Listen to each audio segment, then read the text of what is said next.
I was talking to one of my friends, a really successful business person, and he's been doing some online business, and over the years he's been really successful. The other day we were sitting together and just a conversation happened, and he said a statement, a very common statement that we get to hear. He said the problem is that you don't know how much money is enough money. All right, so today if he's driving, let's say, a Mercedes, and tomorrow if someone passes through him driving a Lamborghini, then he will feel that he hasn't got enough money.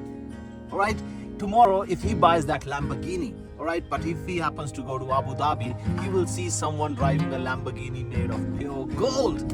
All right, so tomorrow someone will make a Lamborghini made of diamonds or whatever. There's no end to it.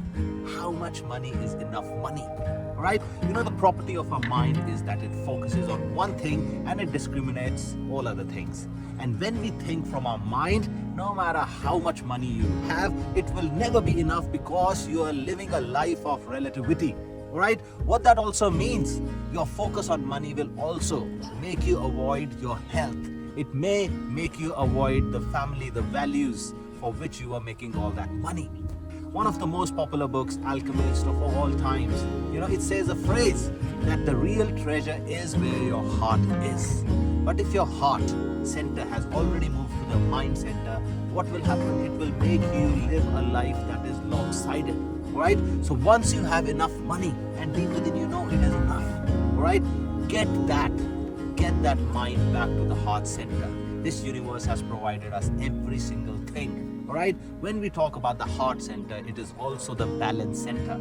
All right, so our goal as humans must be to utilize the facility of discrimination and strike a balance between our material tendencies and our spiritual tendencies. Right, once you've been successful on the material world, you must come back and develop your spiritual side, so that no matter what you have tomorrow, you have contentment with it.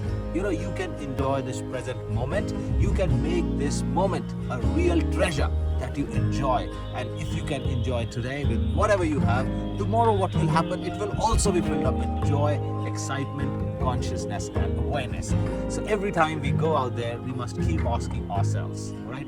Are we working for money, or are we earning that money to work for us, so that we can enjoy the real treasure that sits in the heart center? All right, leaving you all with this thought, we will keep working on ourselves every single day, every moment of consciousness, awareness, and the goal is to make our inner self stronger. All